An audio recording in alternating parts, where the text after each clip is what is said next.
Hello मेरे प्यारे प्यारे बच्चों की प्यारी प्यारी मम्मियों एंड नॉट टू मिस बच्चों के प्यारे प्यारे papa's. So I have started the series of Jatak Kathas with you. I told you the story of the two brothers and the 1,000 golden coins. Today I am going to tell you the story of Nandiya. So Nandiya was a deer, and in this story Gautam Buddha actually was born as the deer. So this story is of small kingdom called Kaushal. Kaushal के राजा थे, और वो जो कौशल के राजा थे वो एक्चुअली रीबर्थ ऑफ आनंदा, जो गौतम बुद्धा के फ्रेंड थे, वो ही पैदा हुए थे राजा बन के. और गौतम बुद्धा इस स्टोरी में हिरण बन के पैदा हुए थे और उसका नाम था नांदिया. तो जो कौशल के राजा थे उनको हंटिंग का बड़ा शौक था.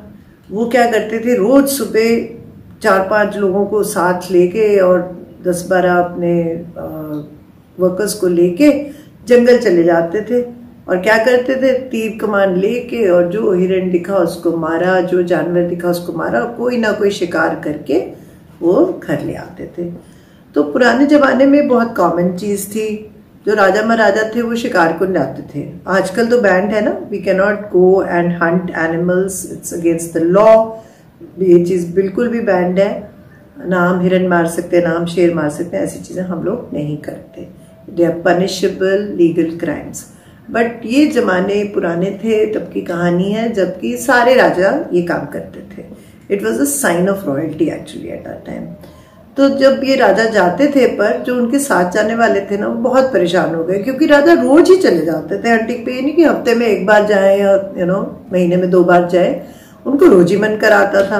अब होता क्या था, जो बाकी काम थे वो सारे रुक जाते थे. अपना लोगों को अपने खेत में काम करना है, किसी को अपनी गाय भैंस चरानी है, वो सफर करते थे. तो उन्होंने क्या सोचा, उन्होंने सोचा एक आइडिया निकालते हैं. सारे फार्मर्स ने मिलके उन्होंने सोचा कि ऐसा करते हैं, हम एक जगह घेर लेते हैं, एक डेन बना लेते हैं, फेंस लगा देंगे, और उसमें हम ना सारे हिरण लाके वहां खड़े कर देते हैं. और जब राजा बोलेगा हंटिंग जाना, उसे उसी एरिया में लाके जो भी एक हिरण की हम हंटिंग करवा देंगे. एक तो काम जल्दी हो जाएगा, ढूंढना नहीं पड़ेगा हिरण, और राजा भी खुश और हम भी फ्री हो जाएंगे. और एक एक जना बारी बारी राजा को उस एरिया में ले जाके हंटिंग करा सकता है. इतने सारे लोगों की जरूरत नहीं पड़ेगी. तो आइडिया तो बड़ा अच्छा लगा सबको कि तो ये तो ठीक बात करी है, लेट्स डू दिस. तो उन्होंने क्या किया, एक जगह घेरी, उस पर फेंस लगा दिया. और फेंस लगा के जंगल में जाके हिरणों को शू कर करके उसके फेंस के अंदर लाने की कोशिश करी. अब जब वो ये काम कर रहे थे, तो जंगल में अपने मम्मी पापा के साथ जो हमारा बोधिसत्व हिरण था, जो बुद्धा की इनकारनेशन था, नांदिया, वो अपने मम्मी पापा के साथ वहां जंगल में रहता था. और वो घास में छिपे हुए थे जब ये राजा के लोग आए पकड़ने. तो नांदिया तो बोधिसत्व था, बुद्धा था. उसने अपने माँ बाप को बोला कि देखो, आप दोनों चुपचाप यहाँ छुप जाना और बिल्कुल आवाज मत करना. जब ये राजा के लोग पकड़ने आएंगे ना, तो मैं झाड़ियों में से एकदम से भागूंगा, तो वो सारे मेरे पीछे भागेंगे. तो मैं उनको इधर से दूर ले जाऊंगा, वो मुझे ले जाएंगे, और आप यहाँ पे आराम से रहना.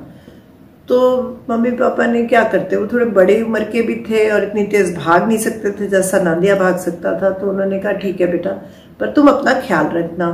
और वो अपना छुप गए. और जैसे ही जब जंगल में राजा के आदमी आए, तो नांदिया एकदम से बुशेस में से निकला, झाड़ियों में से भागा दूसरी तरफ. तो सारे के सारे उसके पीछे भागे, भाग लिए उसके पीछे. वो उनको भगाता भगाता इधर उधर करता हुआ फेंस में अंदर चला गया, जहां उन्होंने बंद करना था. बड़े खुश, उन्होंने उसको भी घेरा, और भी थोड़े हिरण थे, सबको घेर के बंद कर लिया. अब मम्मी पापा उसके जंगल में सेफ थे. अब वहां पे क्या था, अब जो राजा के लोग थे उन्होंने हिरणों के लिए खाना वाना पानी सब इंतजाम तो कर दिया था. तो हिरण इतना बुरा भी नहीं फील कर रहे थे कि चलो कुछ खाने पीने को तो मिला, सारा दिन भाग भाग के यहाँ ले आए.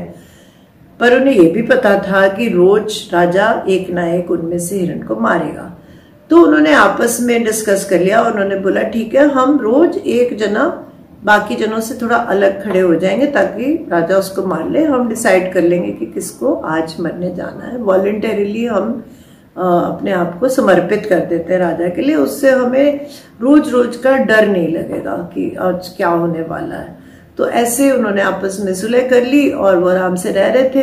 अब राजा रोज आता सुबह और एक ना एक हिरन जो अलग खड़ा होता उसको मार के चला जाता लेके, उसको भी खुशी हो जाती मैंने शिकार कर लिया। ऐसे काफी दिन चलता रहा।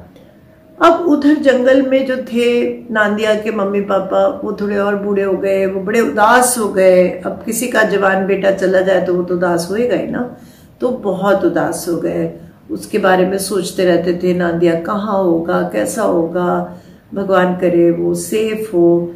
अब कौशल की जो जगह थी, उस जहाँ पे फेंस बनाया था उसका नाम था साकेत।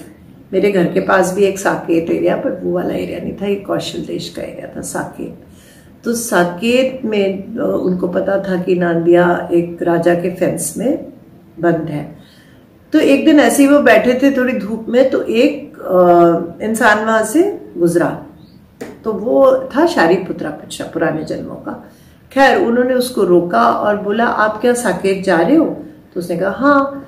तो उन्होंने अपना बताया कि ऐसे ऐसे हमारा बेटा नांदिया है, उसको राजा के फेंस में बंद कर लिया है, तो आप अगर वहां जा रहे हो तो नांदिया को जरूर मिलना और उससे कहना कि हम लोग सब ठीक हैं और उसकी भी तसल्ली पूछ लेना, हम उसे बहुत याद करते हैं। तो उसने कहा ठीक है, मैं जरूर मिल के आऊंगा नांदिया को, और वो वहां से चला गया। अब वो जाता है साकेत, वहां देखता है कि फेंस में बड़े सारे हिरन है। वहां जाके वो देखता है, वहां आवाज देता है नांदिया नांदिया। तो नांदिया तो कोने में बड़ा वो भी उदास बैठा होता है, वो भी अपने मम्मी पापा को याद कर रहा होता है। बहुत प्यार करता था नांदिया अपने मम्मी पापा से, पर उन्हीं की खातिर वो भाग के आ गया था, उनको बचाने की खातिर, पर याद तो आती थी ना। तो वो याद कर रहा था, इतने में उसने उसको बुलाया और बोला ऐसे से आपके मम्मी पापा आपको याद कर रहे हैं और उन्होंने ये मेरे को बोला आपको बताने को कि वो ठीक है। और तो उसने कहा ठीक है कोई बात नहीं, मैं उनको जल्दी मिलूंगा। तो वो बड़ा हैरान हुआ ट्रैवलर जो मतलब घूम रहा था वहां।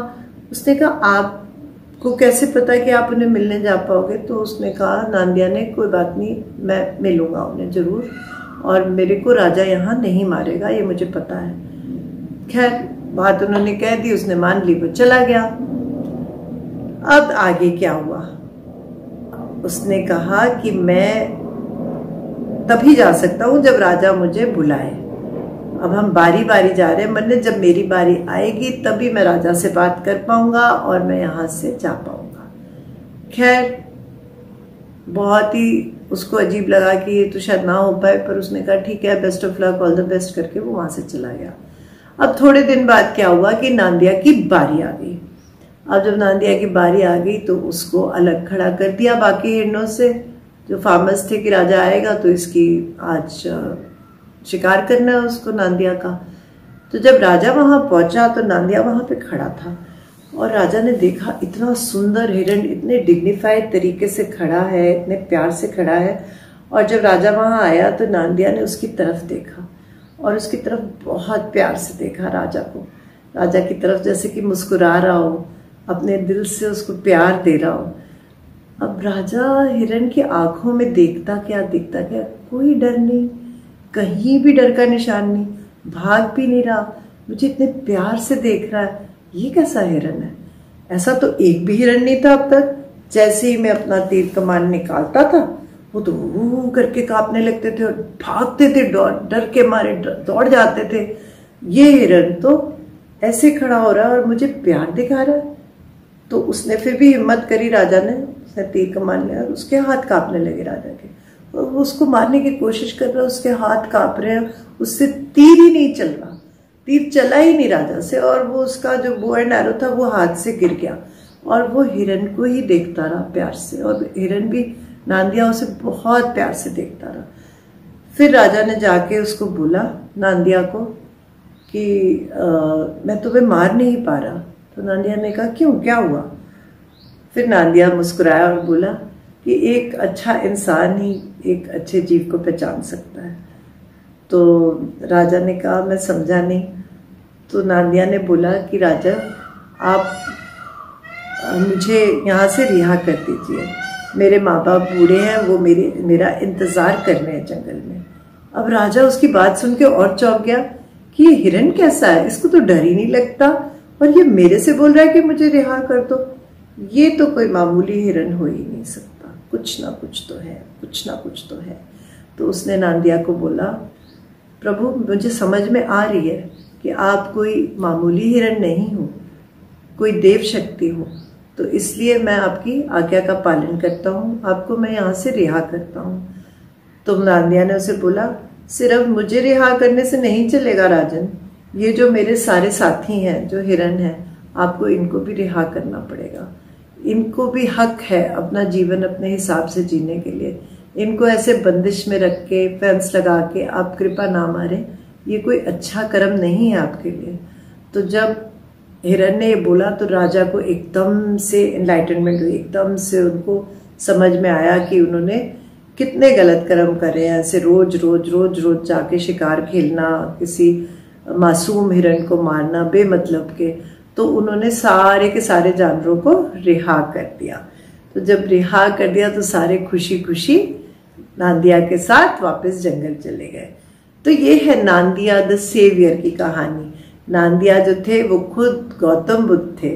वो आए थे इस दुनिया में ये बताने कि हमें लालच नहीं करना चाहिए, हमें अत्याचार नहीं करना चाहिए, और हमें हर जीव को वो ही रिस्पेक्ट देना चाहिए, उतना ही प्यार देना चाहिए जितना हम आपस में अपने बच्चों को देते हैं, एक दूसरे को देते हैं।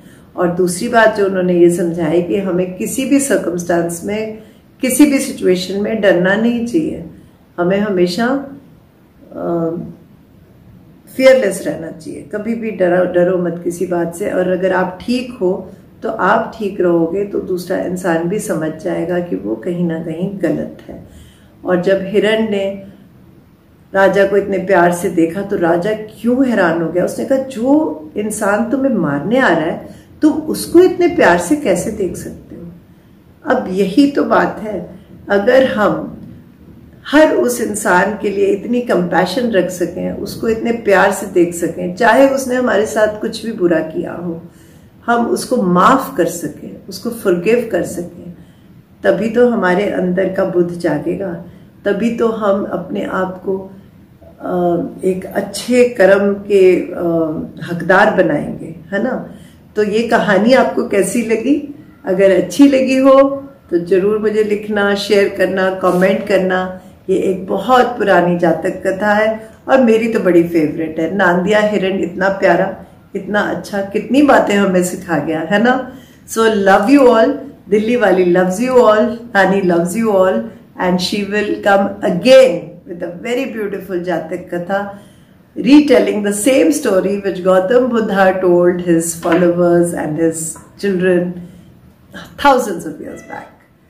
So follow me and continue listening to my stories, and do send me your comments. Love you all.